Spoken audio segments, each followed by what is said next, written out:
거룩하신 하나님 아버지 감사합니다. 오늘 하나님의 귀한 종들, 주의 말씀을 맡은 분들의 또 모임 가운데 저희를 초청해 주시고 하나님의 복음만이 선포되게 하여 주시며 모든 강단에서 그리스도의 십자가 부활의 복음이 선포되게 우리를 이끌어 주시는 하나님께 영광과 감사를 드립니다.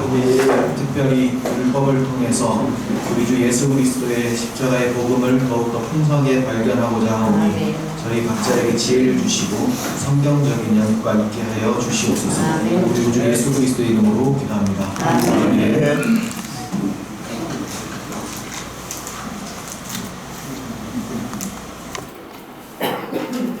오늘은 제목을 언약의 피로 정했습니다. 지금 율법과 복음을 세 번째 걸쳐서 하게 되는데요. 24장에 출애굽기 24장에 나타난 율법과 복음의 관계를 말씀을 드리도록 합니다.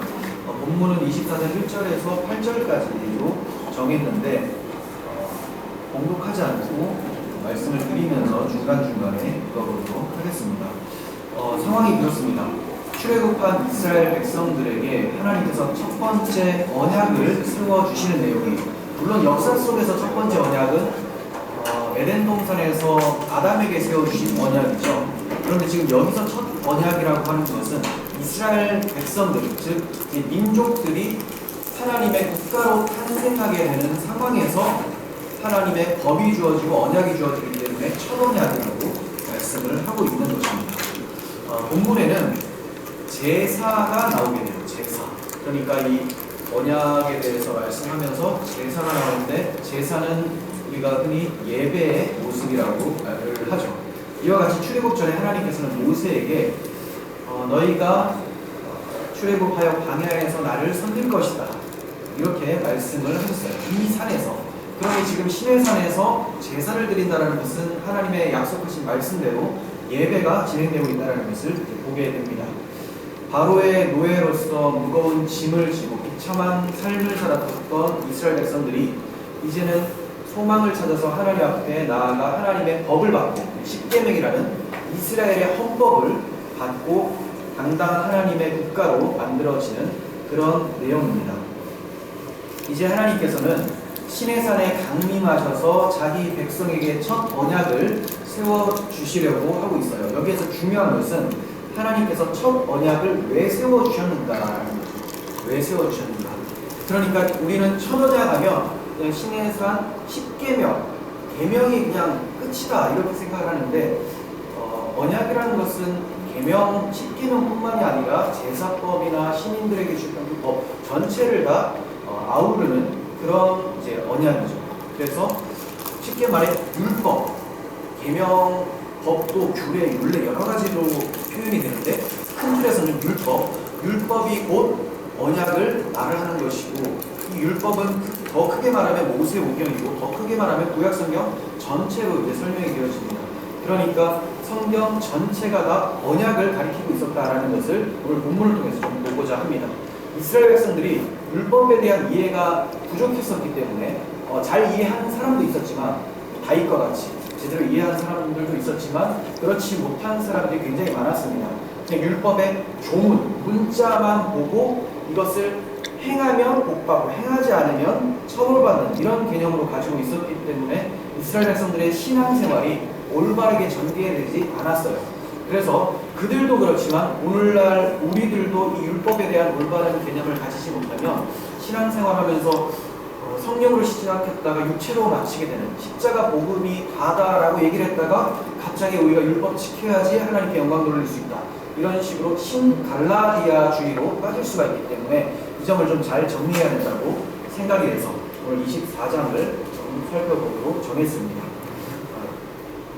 제가 말씀이 좀 빠르죠. 식사 때문에 천천히 하도록 하겠습니다. 출애굽기 24장 1절 2절을 보겠습니다. 함께 봉독합니다. 또 모세에게 이르시되 너는 아론과 나답과 아비후와 이스라엘 장로 70명과 함께 여호와께 올라와 멀리서 경배하고 너 모세만 여호와께 가까이 나오고 그들은 가까이 나오지 말며 첫 언약을 세우실 때 하나님께서 지시하신 내용이에요. 그러니까 산 밑에는 제일 밑에 백성들이 있죠. 중턱에는 아론과 나답, 아비후 장로 70명이 중턱까지 올라왔습니다. 그리고 더 나올 수 있는 사람은 모세밖에 없어요. 모세는 산 정상에 올라가게 되죠. 이 정상에는 누가 계시냐? 하나님이 그곳에 임하셔서 모세와 만나주시겠다라고 말씀하시는 것입니다. 자, 이것을 보면 이 시내산의 경계를 쳐서 구도를 정해 주신 것은 이후에 25장에 전개될 내용을 미리 말씀해 주신 겁니다. 25장은 성막의 구도를 말씀하죠. 성막이 이와 같다는 거예요. 보시면 백성들은 성막 뜰에 있는 것과 같습니다. 아래. 그리고 이 중턱에 있는 것은 성소까지 들어오는 거라고 적용을 시킬 수가 있고요. 그 다음 하나님께서는 지성소에 거하시는데 모세만 들어오라고 하죠. 그래서 우리 주 예수 그리스도께서 자기 백성과 하나님을 연결시켜 주신 유일한 중보자이심을 모세를 통해서 드러내주고 계시는 것입니다. 자, 이렇게 하나님과 모세가 대면할 산 정상으로 올라오라. 이것을 이 다음 장의 성막을 통해서 가르쳐주고 계시는 것이죠. 그런데 성막을 볼 때 좀 답답한 것은 일단 성막 문이 동쪽이죠. 여기서 볼 때는 남쪽 같지만 사실 여기가 동쪽입니다. 그리고 지성소가 서쪽에 있어요. 동쪽 문에서 성막을 딱 보면 칸들이 많이 쳐져 있다는 거죠. 지성소에 계신 하나님을 한 번에 바라보기가 어려운 구조가 되어 있습니다. 제일 강하게 가로막고 있는 것은 지성소 휘장이죠. 휘장입니다. 자, 이 지성소 휘장만 좀 사라지면 하나님 앞에 막 달려나가서 만날 수 있을 것 같은데 이것이 가로막고 있죠. 이것은 거룩하신 하나님께서 죄인들을 함부로 만나 주실 수가 없다라는 것을 보여주시는 거죠.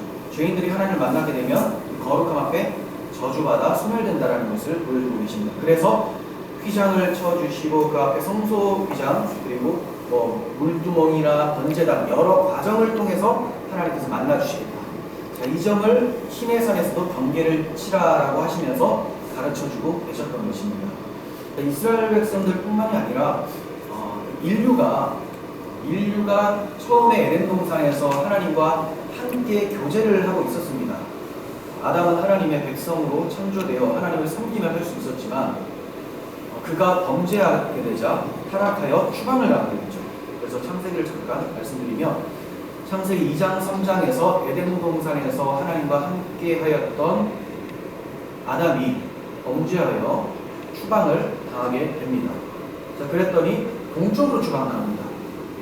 동편으로 추방당하고 동편에는 두루두른 불칼로 하나님께서 막으셨다라고 해요. 그래서 이 동쪽이라는 것도 결국 하나님으로부터 점점 멀어진다는 것을 표현하는 것이고 서쪽은 지성소에 계신 에덴 동산에 계신 하나님을 나타내기 위한 표현으로 구속사적인 용어가 사용되고 있습니다. 자, 이렇게 에덴 동편으로 쫓겨난 아담과 하와가 아들을 낳았는데 가인과 아벨입니다. 근데 아벨은 가인에게 의하여 죽임당하게 되고 이 가인이 또 동쪽으로 쫓겨나게 됩니다. 그래서 노 땅이라는 곳에 거하게 되죠. 그런데 여기서 또 가인의 후손들이 점점 동편으로 옮겨가면서 이 죄악이 점점 커집니다. 하나님을 멀리 떠나갈수록 인간들의 죄악은 차고 넘치게 돼요. 결국은 하나님의 아들들이 즉 셋의 후손들, 언약 줄기들도 사람의 딸들, 언약 백성 밖에 있는 사람들과 통혼함으로써 이 그리스도께서 오실 통로가 차단될 위기에 처해지게 되었습니다. 그러니까 결국 하나님께서는 인간 편에서 생각을 했을 때는 하나님께 심판을 받았다라는 것이 노아 홍수 사건이지만 사실 하나님께서는 구원자 예수 그리스도를 보내주시기 위한 통로를 지키기 위해서라도 저들에게 홍수를 내려서 노아와 그 언약 백성들을 지켜주시기로 보호를 하셨던 거죠. 그래서 결국은 인류의 구원을 가져다 주시기 위해서 홍수 심판이 내려졌다. 그래서 점점 인류의 역사는 하나님으로부터 멀어지게 되었다라는 것을 볼 수 있게 되었습니다. 자, 그런데 이 모습을 출애굽하여 시내산 정상에 오르는 그 과정을 통해서도 보여주고 계셨다는 거예요. 그래서 여기 보시면 통계가 있습니다. 바다는 여러분들께서 잘 아시겠지만 성경적 구속사적 용례로서 하나님의 공의로운 심판, 저주를 많이 나타내죠. 그래서 새하늘과 새 땅에서는 다시 바다가 있지 않다라고 하면서 유리바다라고 합니다. 밑에가 보이는. 그래서 하나님의 은혜를 표현하는 것이죠. 그래서 홍해 같은 경우는 하나님의 공의로운 심판에 의하여 다 죽어 마땅한 죄인인데 이스라엘 백성들이 6월절 어린 양의 피를 의지해서 마른 땅같이 건너가게 되는 것이 나오게 됩니다. 자, 결국은 이렇게 하나님으로부터 멀리 추방당하였던 자들이 하나님의 은혜, 6월절 어린 양의 피로 점점 하나님께 가까이 나아가게 되었다는 것을 시내산까지 이르는 과정을 통해 보여주고 계시죠. 시내산 기슭이 있고 그 다음 중턱까지 올라왔습니다. 정상에 올라갈 수 있는 사람은 모세밖에 없었습니다. 자, 이 점을 다시 보여주신 25장부터 펼쳐지는 성막구도입니다. 그대로 올라가면 구조가 이렇게 되죠. 그래서 광야는 이스라엘 백성들이 훈련의 기간, 여기는 지나가야 되는 기간이지 광야에서 머물러 살 수는 없는 것이죠. 이 광야를 지나서 성막 바뀌죠.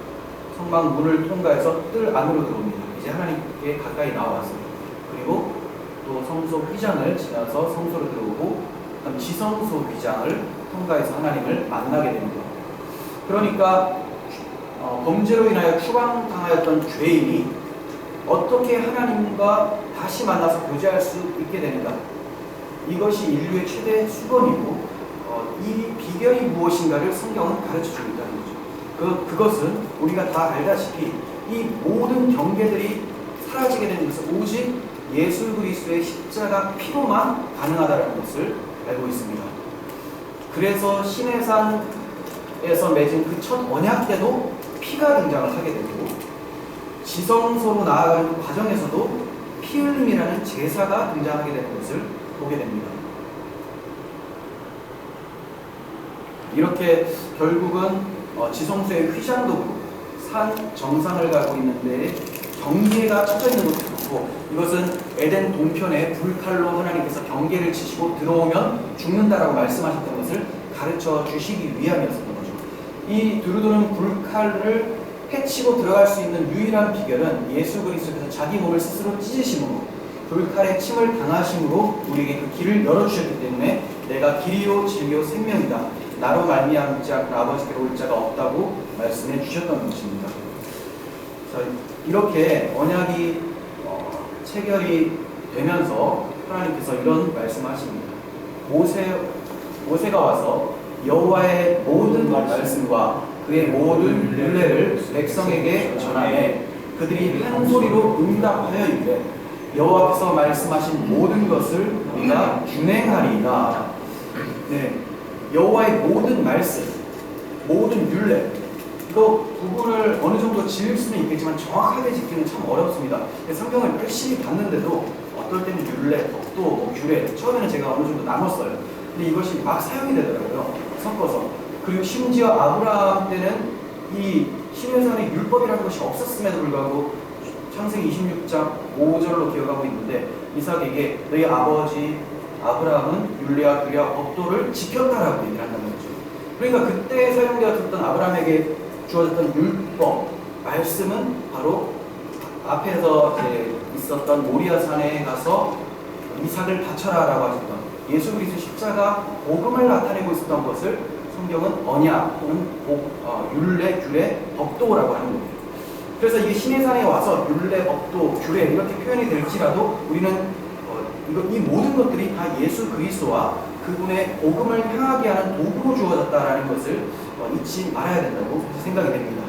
그래서 여호와께서 모든 말씀과 율례를 백성에게 전하셨는데 이것을 딱 들으면 야, 우리가 여호와 앞에 죄인이고 이 죄인인 나를 위해 여호와께서 메시아를 보내서 대속하시는 것이구나 이렇게 알면 참 좋을 텐데 그걸 이미 알 수 있도록 6월절 어린 양의 피로 구원해 주셨음을 나타내셨잖아요.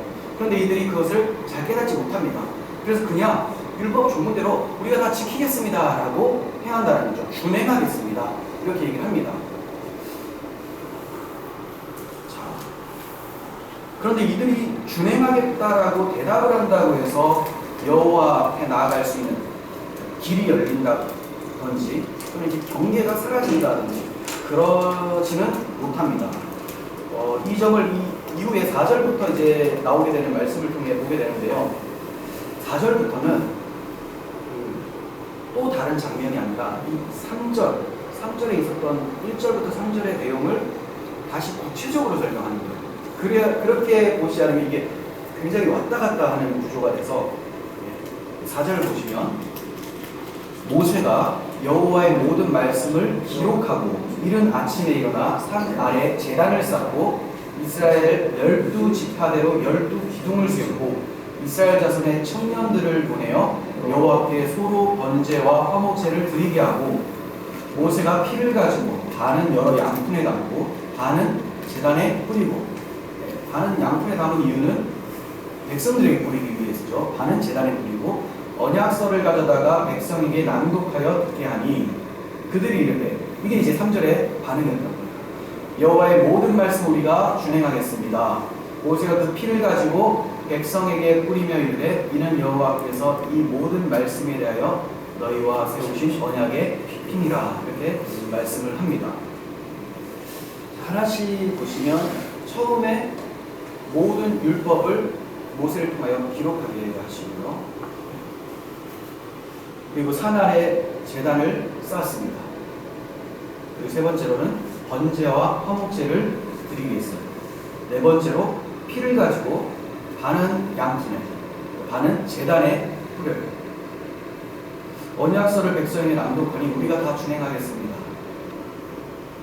낭독하고 순서가 낭독하고 준행하겠습니다 라고 하니까 하나님께서 여기서 멈추시면 마치 저들의 그 준행하겠다라는 것이 하나님의 거룩함에 합당한 정도, 그러니까 우리가 지켜 행하겠습니다 라고 하면 너희들 진짜 거룩한 자구나 라고 인정하는 것처럼 돼버린다는 거죠. 그래서 하나님께서 너희가 준행하겠다고 했지만 너희들의 그 준행을 보고 내가 만나주는 것이 아니다라는 것을 보여주시기 위해서 피를 뿌려라고 하시는 거예요. 제단에 뿌리고 이 제단에서만 뿌려지는 게 아니라 너희들에게도 뿌린 피가 돼서 잘 아시다시피 성령께서 적용시켜 주셔서 효험되게 해주셔서 너희가 그리스도의 피를 힘입어서 그제서야 그리스도의 사랑으로 하나님을 사랑하며 섬기는 것, 이것이 준행하는 것이지 그 피 없이 준행하겠다라고 하는 것은 다시 율법주의, 이것을 경계하기 위해서 피를 뿌리라고 말씀해 주셨던 것이죠. 그래서 준행하겠다라고 말씀하셨는데 기특하다라고 하신 것이 아니라 피를 뿌리라고 말씀하셨던 거예요.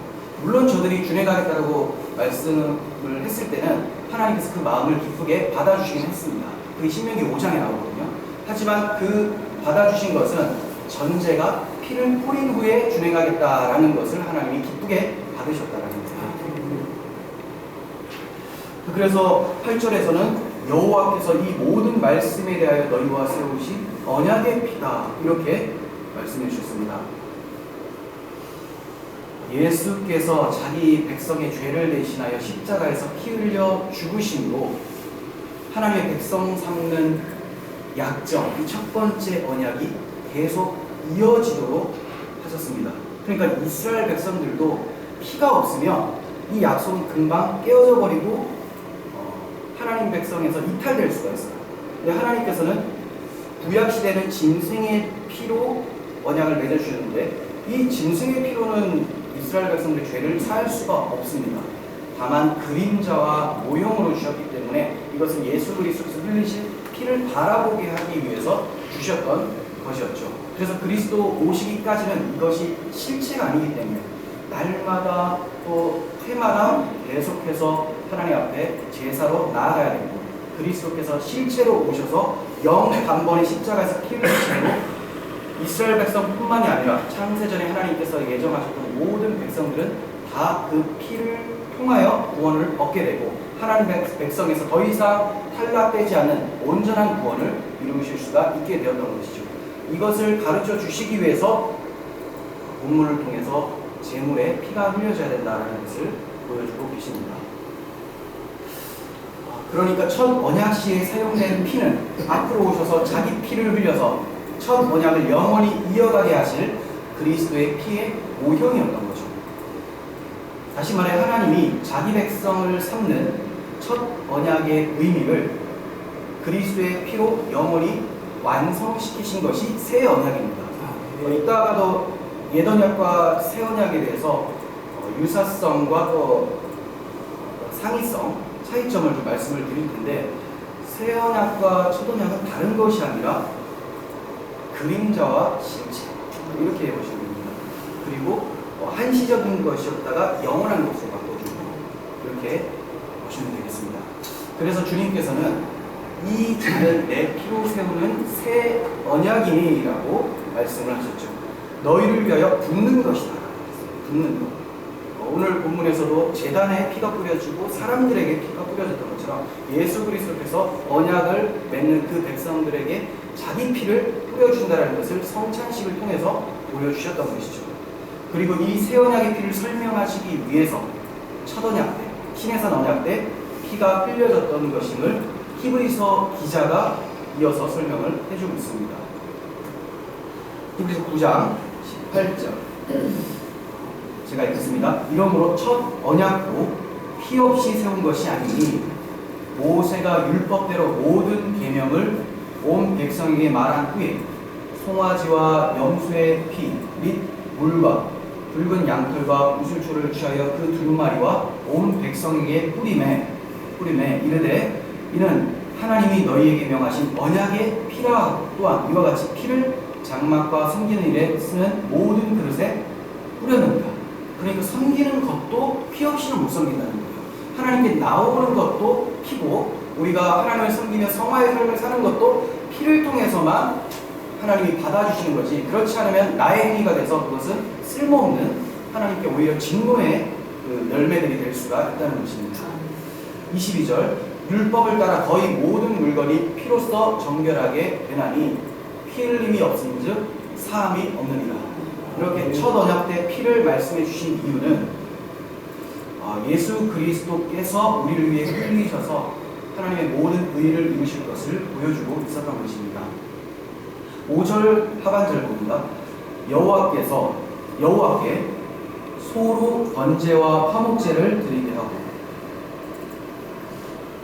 5절에서 번제와 화목제로 여호와께 드리게 하고 한 제사 제물과 피는 예수 그리스도께서 우리를 대신하여 번제와 화목제가 되실 것을 보여주시는 것이죠. 그러니까 하나님께서 너무나 여러 부분과 여러 모양으로 자세하게 말씀해주고 계세요. 그냥 피만 흘리면 이게 또 어떤 의미가 있을까라고 생각할 수가 있기 때문에 하나님께서 번제를 얘기하시고 화목, 예수 그리스도의 전적인 희생을 통하여서 하나님께 나아가게 하고 우리가 드려진 바 되게 하고, 또 하나님과 원수된 그 죄의 문제를 사라지게 하심으로써 화목하게 만드는 제물이 예수 그리스도시다라는 것을 보여주셨던 것이죠. 그러므로 구약 성도들도 다 대속 제물의 실체로 오실 예수 그리스도의 피를 믿어서 구원을 받는 것입니다. 물론 그분들이 예수 그리스도라는 이름을 알지는 못했고, 또 하나님의 아들이 인간으로 오신다라는 것을 생각하기는 너무나 어려웠습니다. 그래서 그렇게 정확하게 알지는 못했지만 예수님께서 요한복음 8장에서 말씀하셨던 것처럼 아브라함이 나의 때 볼 것을 즐거워하다가 보고 기뻐하다가 보고 즐거워한다, 이렇게 말씀을 해주신 것처럼 구약의 성도들도 하나님의 언약과 또 율법, 이 율법도 언약을 갖고 있죠. 이런 여러 부분과 여러 모양을 통하여서 오실 메시아에 대해서 희미하게나마 바라보며 하나님께서 나의 대속자를 보내실 것이다, 그 믿는 믿음으로 구원을 받았던 것이지, 어떤 율법의 조문을 잘 지키면 구원받을 수 있었을 것인데 이걸 못 지켜서 구원에 이르지 못했다. 그런데 예수님이 이것을 대신 지켜서 넘겨주고 갔다. 이게 이제 요즘에 이슈가 되고 있는 능동순종의 도이죠. 이렇게 가버리면 굉장히 성경이 많이 왜곡됩니다. 물론 그분들이 왜곡시키려고 하신 것은 아니라고 제가 알고 있고, 그들이 뭐 악의가 없다고 생각이 되지만, 원치 않든 원하든 결론적으로는 우리가 다시 율법주로 돌아가는 신갈라디아 주의로 가게 됩니다. 그렇게 돼버리면 설교를 할 때도 우리가 처음 예수 믿을 때는 십자가, 구원받을 때는 십자가가 필요하다. 하지만 구원받은 이후에는 율법 지킴이 필요하다. 이런 식으로 이제 나오게 되고, 점점 복음의 강단에서 복음이 사라지게 되고 성화를 얘기하면서 십계명 조문들이 들어오게 돼서 성도들의 그 어깨에 무거운 짐을 지게 된다. 이런 문제점을 안고 사실 이 율법과 복음의 관계를 시리즈로 말씀을 드리고 있는 것입니다. 구약 시대에 짐승의 제사가 드려졌어요. 이 짐승의 제사는 오형일 뿐 실제적 배속은 불가했습니다. 그렇다면 양과 소 같은 제물로는 인간의 죄를 배속할 수 없는 것입니다.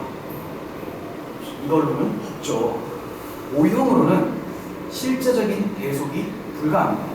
실제로만 배속이 가능해집니다. 히브리서 기자는 구약 제사와 제물이 오형일 뿐 실체는 그리스도라고 말씀을 했습니다. 히브리서 10장 1절인데요. 율법은 장차올 좋은 일의 그림자일 뿐이다. 좋은 일은 그리스도께서 성육신하셔서 우리를 위해 대속하신 그 복음이죠. 그림자일 뿐이다. 그러니 율법을 보시면 다만 율법 조문으로 우리가 저거 다 못 지켜서 하나님께 심판받는다 이게 아니라 율법 안에 복음이 담겨있다는 것을 보는 것, 이것이 율법 조문에 매이는 것이 아니라 영으로 해석을 하는 것이죠. 성령께서 원하시는 해석입니다. 참 형상이 아니므로 해마다 늘 드리는 같은 제사로는 나오는 자들을 언제나 온전하게 할 수 없습니다. 그렇지 아니하면 섬기는 자들이 단번에 정결하게 되어 다시 죄를 깨닫는 일이 없으리니 어찌 제사 드리는 일을 그치지 아니하였으니 그러나 이 제사들에는 해마다 죄를 짓게 하는 것이니라.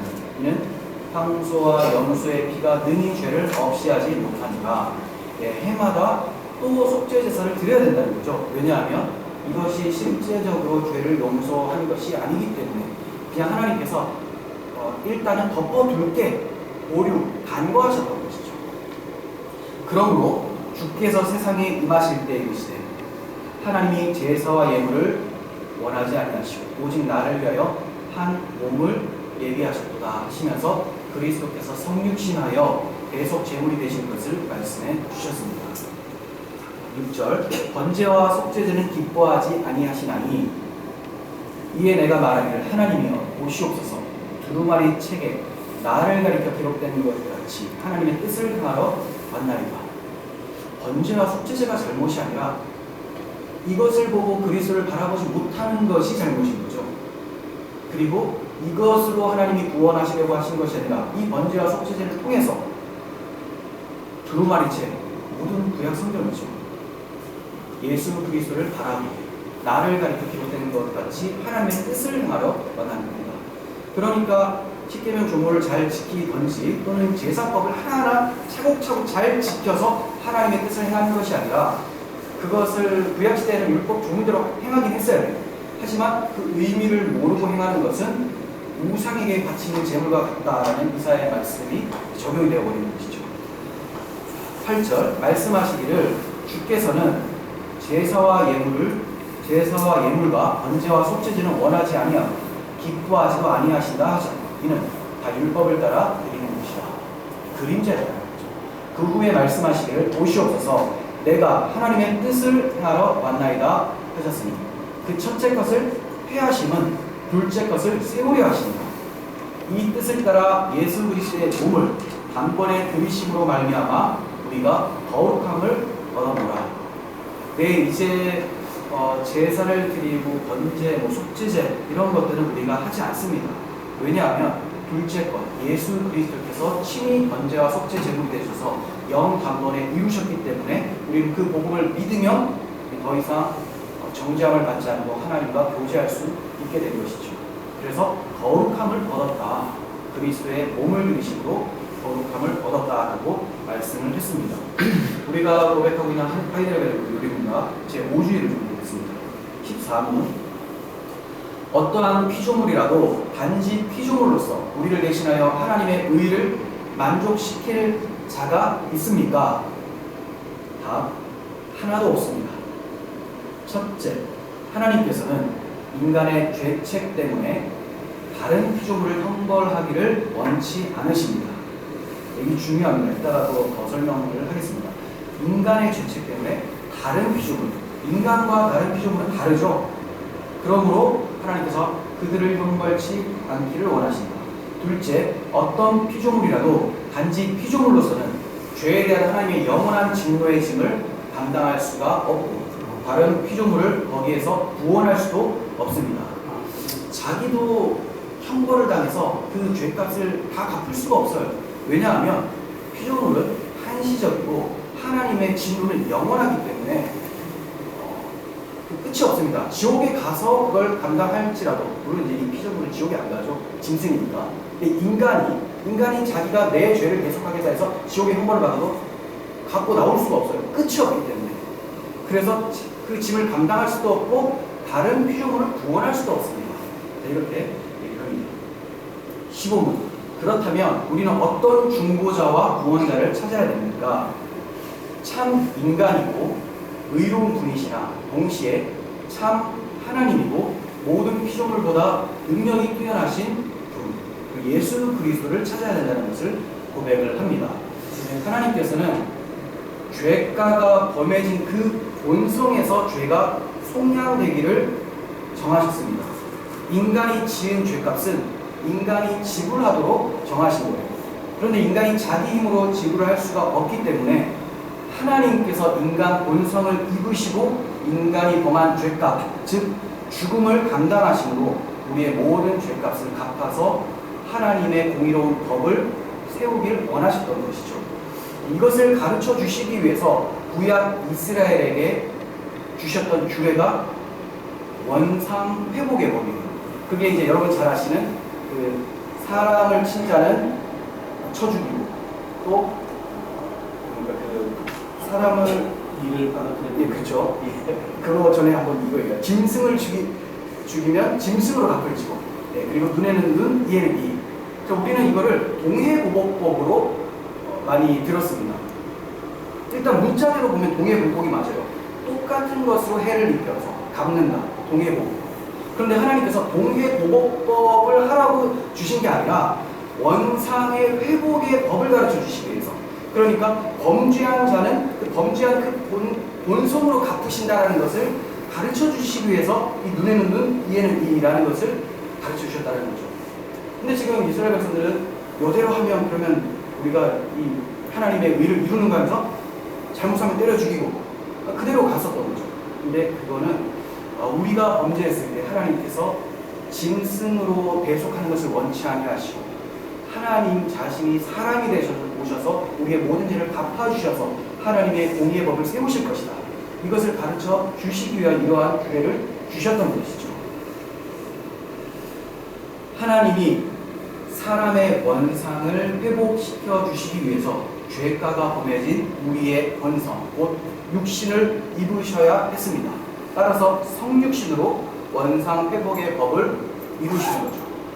하나님의 성육신을 인정하지 않으면 십자가도 인정치 않게 되고 부활도 인정하지 않게 되죠. 그러니까 지금 자유주의 신학에서 부활을 부정하는 것이 그냥 단순한 이야기가 아닌 것이 예수님이 기절했던 것이다. 그 사람인데 어떻게 살 수가 있느냐? 그러면 이제 십자가에서 죽으신 것도 거짓말이 되는 거예요. 이들이 주장하는 거죠.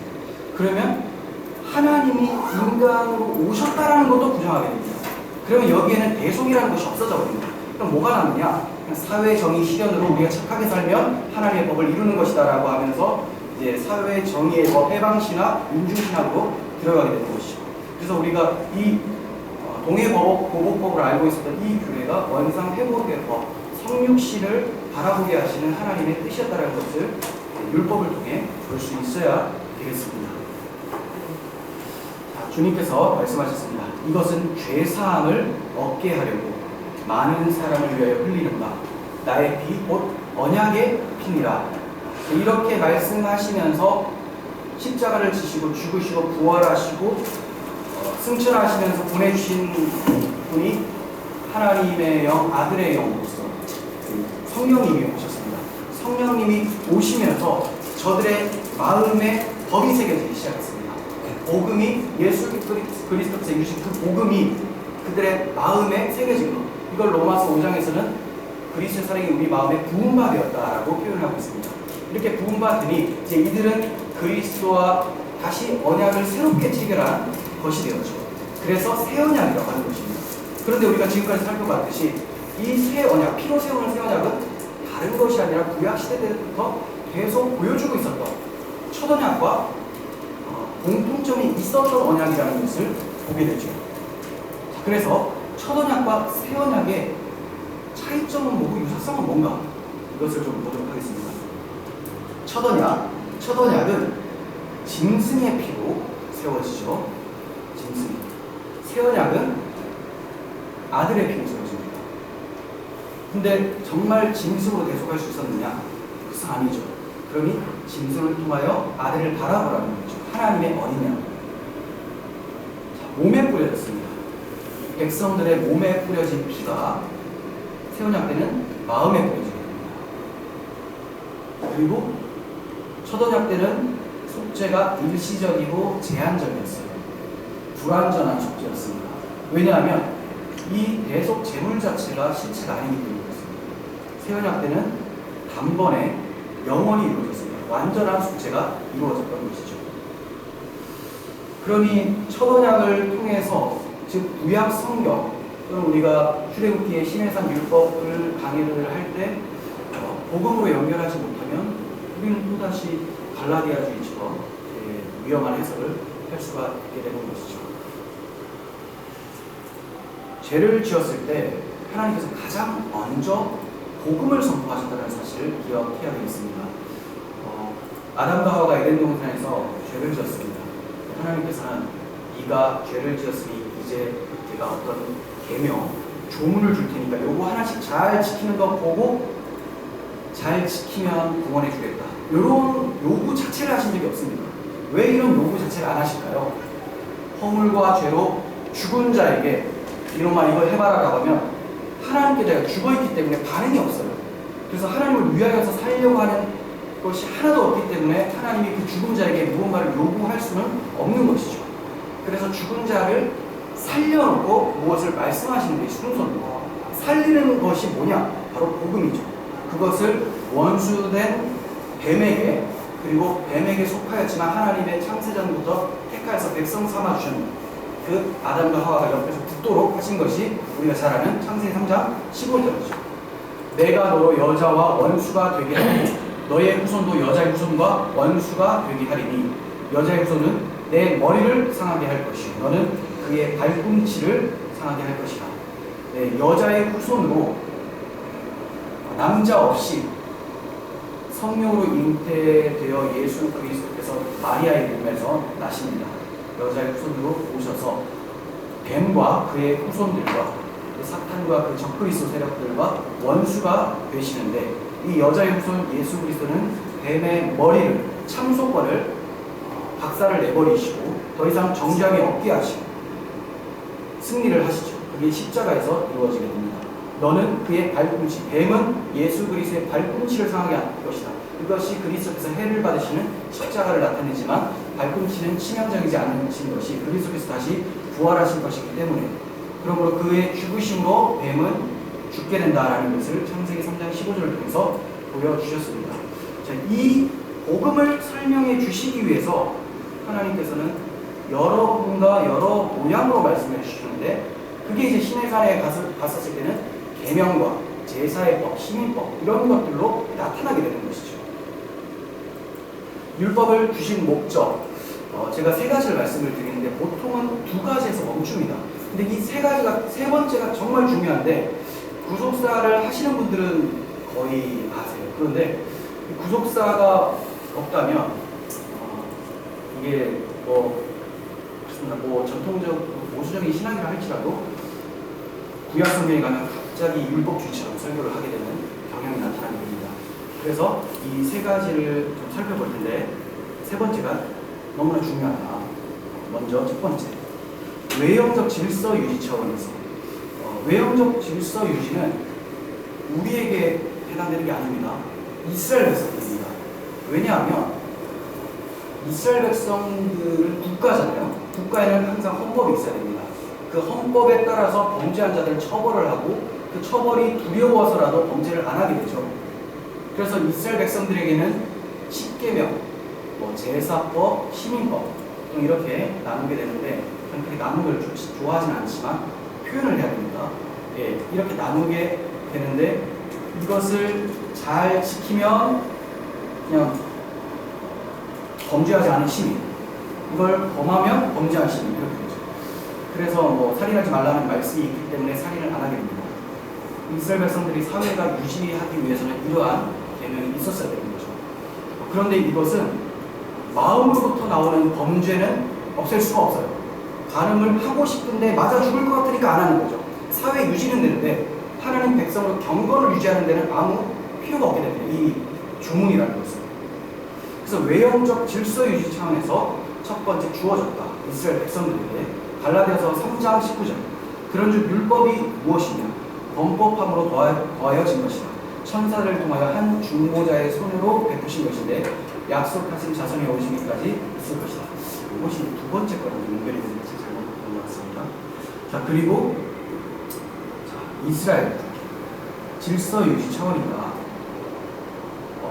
왜 이들이 질서 유지가 돼서 그래도 범죄하는 이방 민족처럼 되지 않아야 되느냐? 그리스도께서 오실 통로이기 때문에 하나님이 보존을 하신다는 거죠. 자, 그리고 두 번째는 죄를 깨닫게 하기 위함이라는 거죠. 죄를 깨닫게. 그래서 아까 읽었던 그 말씀을 여기다가 생각하시면 좋습니다. 먼저 로마서 5장 20절. 로마서 5장 20절. 율법이 들어온 것은 범죄를 더하게 하려 합니다. 그러나 죄가 더한 곳에 은혜가 더욱 넘쳐나니. 하나님의 율법을 통해서 우리가 얼마나 큰 죄인지를 보게 됩니다. 내가 괜찮은 자인 줄 알고 마음대로 살았지만 하나님께서는 율법을 통해서, 이건 단순히 신해산 계명만을 얘기하는 것이 아닙니다. 구약성경 전체, 모세오경을 통해서 우리가 얼마나 큰 죄인인지를 보게 해주셨어요. 그래서 창세기의 전체 개관을 우리가 크게 살펴봐도 하나님이 우리에게 무엇을 해주셨는가, 애초에 인간은 무엇을 하였는가, 그런데 그러한 인간에게 하나님이 무엇을 해주셨는가가 전체 공통지 않습니다. 이와 같이 율법을 통해서 그 크신 하나님의 은총을 무시한 우리들에게 하나님이 어떠한 은혜를 베풀어 주셨는가를 보게 해주시는 역할, 그게 먼저 죄를 깨닫게 하는 율법의 기능이 있다는 거죠. 로마서 5장 13절. 죄가 율법이 있기도 전에 세상에 있었으나 율법이 없었을 때는 죄를 죄로 여기지 아니하였는가. 3장 20절. 그러므로 율법의 행위로 그의 앞에 의롭다 하심을 얻을 유치가 없나니 율법으로는 죄를 깨달으니라. 자신들이 창조주 하나님을 사랑하지 않고 섬기지 않는 죄인이라는 것을 깨닫도록 하나님께서 율법을 주셨습니다. 타락한 죄인은 스스로가 왕이며 스스로를 입법자로 생각하며 살기 때문에 하나님의 법이 명시적으로 주어져야 자기가 피조물임을 알게 됩니다. 그 법에 비추어 보아 죄인임을 깨닫게 됩니다. 그리하여 자신의 처지를 절망하며 구속자를 바라보도록 율법이 기능을 하고 있는 거예요. 자, 그리고 이제 중요한 세 번째, 율법은 그리스도의 인격과 사역을 예표합니다. 그리스도의 인격과 사역을 공부하는 것을 그리스도론, 기독론이라고 하죠. 그래서 그리스도의 인격은 그분이 하나님이시다.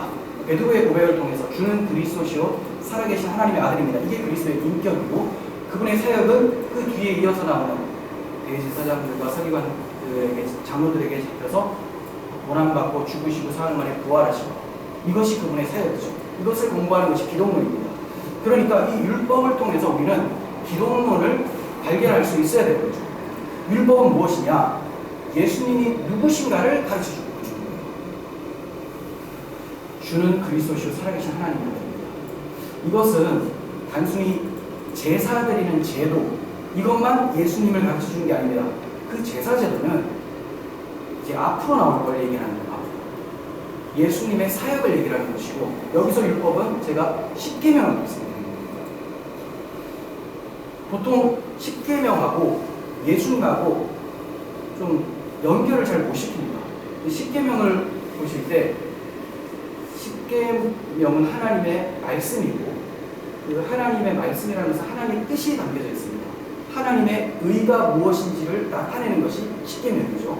그 10계명을 요약을 하면 무엇인지를 예수님이 가르쳐 주셨는데, 하나님을 사랑하고 이웃을 사랑하라라고 가르쳐 주셨어요. 그러니까 10계명의 본질은 사랑하라. 하나님을 사랑하 섬기고 그분의 형상대로 지음받은 사람들을 사랑하라 배웠어요. 자, 그러면 예수님은 어떤 분이냐? 하나님을 사랑하고 이웃을 사랑하는 하나님의 의 자체이신 분이 오셨다는 거죠. 그러니까 십계명을 통해서 하나님께서는 내가 어떠한 자인지를 드러내신 것이고 그 하나님이 보이지 않는 하나님이 어떤 분인지를 보여주시기 위해서 성육신하신 분이 예수님이라는 거예요. 그러니까 십계명은 예수 그리스도가 누구신지를 배우라고 보여주신 것인데 지금 이스라엘 백성들은 이 조문 하나씩 지키면서 요거 지키면 하나님 기뻐하시나? 아이고 못 지켰으니까 내가 죄인이구나. 그게 아닙니다. 그냥 이거는 지켜라라고 요구를 자체를 하신 적이 없어요. 그냥 이 율법이 딱 떨어지면 죄인이라는 것을 알라고 주신 것이지 요거 하나 지켜서 하나님 앞에 나아가봐라. 이걸 못하면 예수님이 대신 지켜서 해줄 거다. 이렇게 주신 내용이 아닙니다. 이 율법이라는 것은 두 대상에게 요구하는 바가 다릅니다. 먼저는 죄 없는 상태, 아담밖에 없죠. 아담이 죄를 짓지 않았을 때 요구하는 것은 그것은 이제 선악계명이죠. 선악을 알게 하는 남녀를 먹지 마라. 하나님이 요구하시는 바는 네가 죄를 범하지 않은 온전한 상태니 내 사랑을 알고 나를 사랑하며 섬기라. 내 말에 복종하고 순종하며 나의 다스림을 온 천하에 네가 대행하라. 이것이 하나님의 섬김이었습니다. 그러니 죄 없는 자에게는 하나님을 사랑하며 영원토록 섬기며 살라. 이게 율법이 요구하는 바입니다. 근데 아담이 타락한 이후에 모든 인간은 원죄 가운데 태어납니다. 죄와 허물로 죽은 자에게 네가 여보 나를 사랑해봐라. 요구 자체를 안 합니다. 이미 죄와 허물로 죽은 자들은 태어날 때부터 자기를 위해서 삽니다. 자기 이름을 내기 위해서. 그게 바벨탑에서 드러난 것이고 자기를 사랑하고 자기에게 수요된 것을 지키기 위해서 그것들을 사용하죠.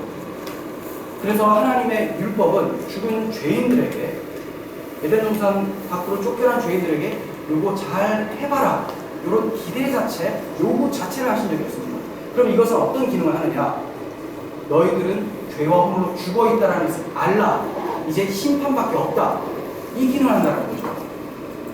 그런데 이걸 잘 모르고 하나님이 죽은 우리들에게도 지키면 구원을 이르게 하도록 설정을 해주셨는데 우리가 다 잘 지키다가 하나를 못 지켜서 지옥에 가게 되니 결국은 온전히 지킬 수는 없다. 그래서 대신 온전히 지켜주실 예수님을 구해야 된다. 이게 지금 윤동준 종 주장이거든요. 이게 왜 문제냐면 99개는 잘 지켰는데 그 하나를 못 지켰다. 하나를 못 지켰다는 것은 99개도 하나도 지키지 않은 것이었다라는 것이 드러나는 겁니다. 그러니까 지금까지 간음하지 않고 살인하지 않고 거짓말하지 않고 잘 했는데 바울이 말한 것처럼 탐내지 말라. 내가 이거는 못 지켰네 하는 동시에 그 앞에 것도 하나님 사랑해서 간음하지 않은 것이 아니라 하나님 사랑해서 거짓말하지 않은 것이 아니라 다 심판받지 않으려고 했었던 자기 의를 세우려고 했었던 것이다. 그러므로 이 99가지도 하나를 통해서 다 틀렸다는 것이 드러난다. 이렇게 돼야 되는 것이지 차곡차곡 쌓아봤지만 완전히 지킬 수 있는 사람은 없습니다. 이렇게 적용하라고 주신 적이 없다라는 거죠. 그러니까 이 십계명은 하나님의 의가 얼마나 거룩한지를 드러내는 문자로 주신 것이고 그 문자 본질이신 말씀이 육신이 되어 우리 가운데 오신 예수님을 보니까 사람들이 막 미워합니다. 왜냐하면 자기가 율법을 잘 지킨다고 생각했는데 예수님 다 앞에 서니까 다 정죄받는 거예요. 나로 말미암지 않고 아버지께 올 자가 없다고 하니까 화가 나서 그 예수님을 죽이려고 합니다. 즉 로마서 10장에서 바울이 말한 것처럼 자기 의를 세우려고 하나님의 의에 힘써 복종치 않는 모습이 나타나는 것이 십자가 말씀인 거죠. 그래서 우리는 십계명의 이 조문, 문자를 보고 내가 죄인이다 이렇게 인식하는 것이 아니라 십계명의 조문이 담고 있는 하나님 사랑, 이웃 사랑. 나는 하나님 사랑할 수 없는 자구나. 나는 이웃을 사랑할 수 없는 자구나. 근데 하나님을 온전히 사랑하고 이웃을 온전히 사랑하는 이웃도 아니죠. 원수 같은 나를 이웃처럼 여겨주셔서 사랑하시는 예수 그리스도를 발견하라고 주신 것이 십계명이었습니다. 네. 그래서 이 십계명이라는 하나님의 의를 나타내는 장소가 제사법이에요.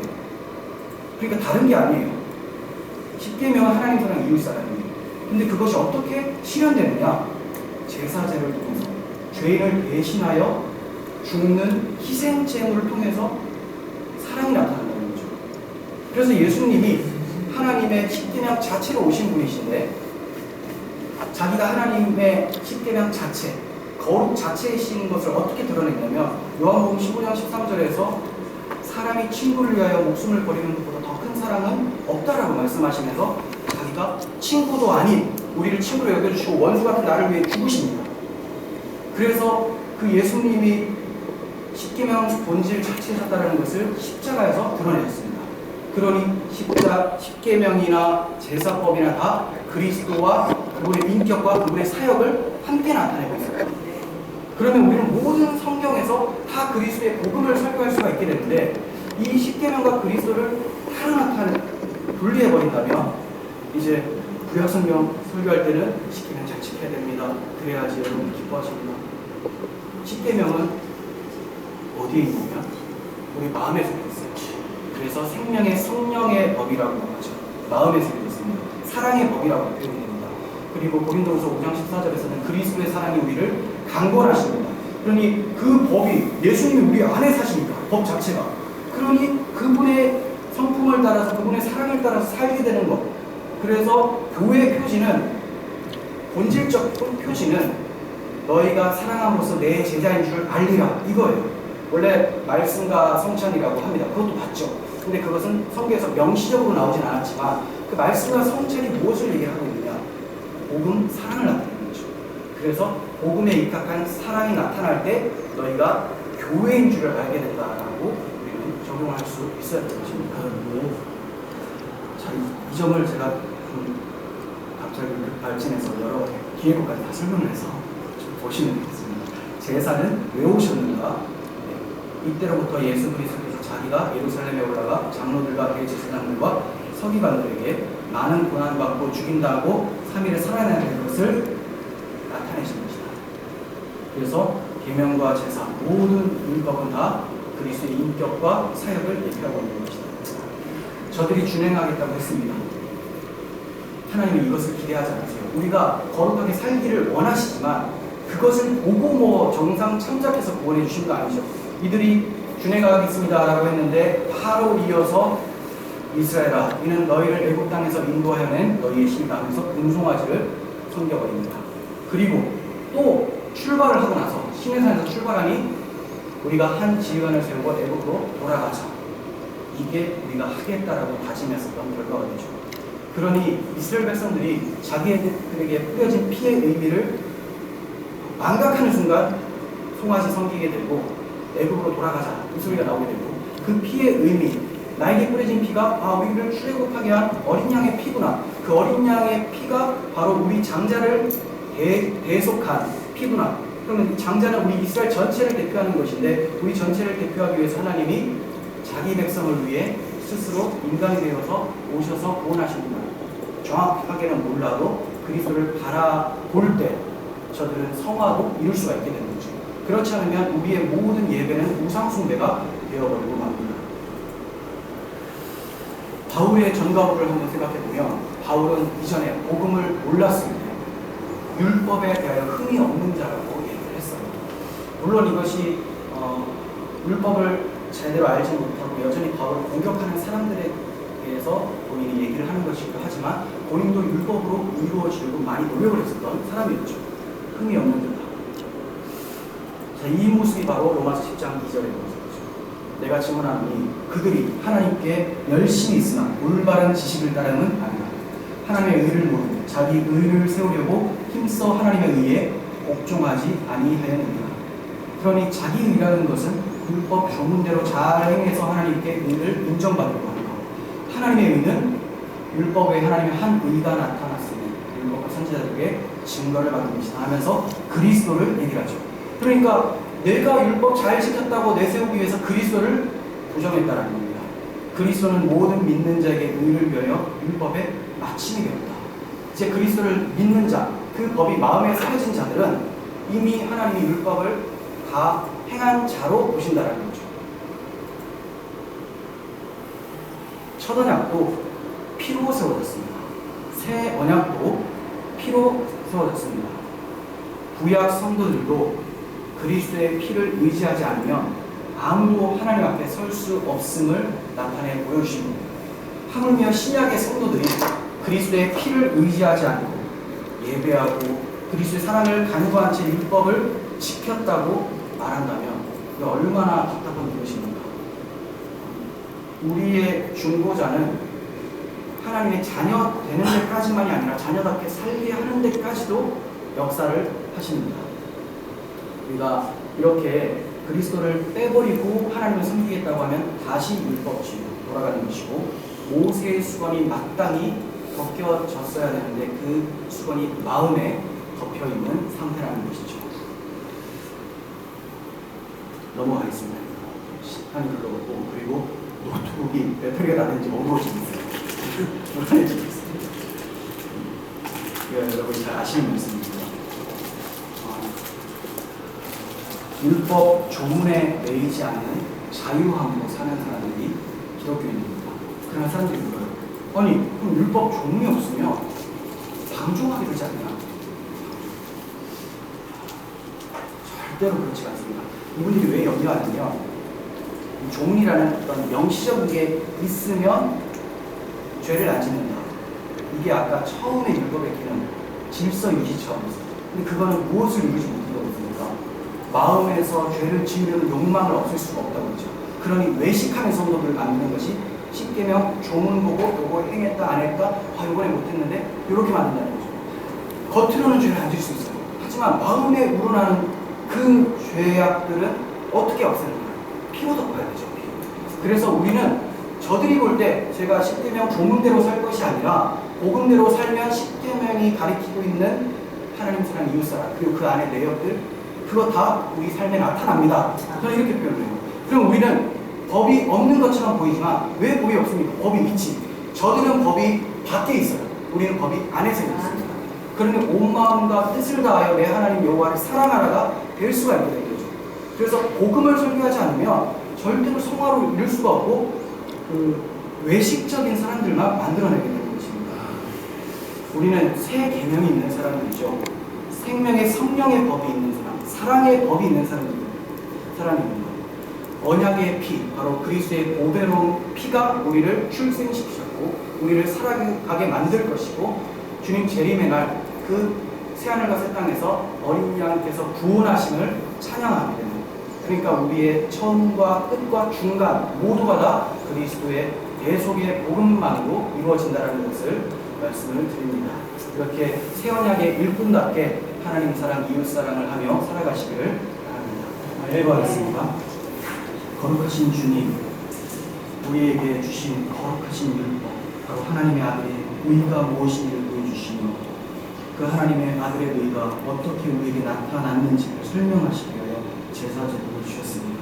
하나님, 우리가 구약성경을 볼 때 조문에 매여 얽매이는 자가 되어 외식하는 자, 율법의 종으로 살지 않게 하시고 율법보다 더 크고 율법이 가리키고 있는 실체로 오신 그리스도 안에 있으며 그리스도와 함께 살며 새 언약의 일꾼으로 살게 하여 주시옵소서. 모든 우리들의 강단에서 복음이 선포되어 지금 복음의 능력이 모든 성도들 가운데 나타나게 하여 주시옵소서. 그래야 우리 모든 한국교회들이 복음의 능력으로 세워지고 또 이 어지럽고 혼탁한 세상 가운데 악한 문화와 불법적인 법률들이 난무하는 가운데 주께서 잘 지켜주시고 하나님만 예배하는 나라가 되게 하여 주시옵소서. 우리 주 예수 그리스도의 이름으로 기도합니다. 아멘.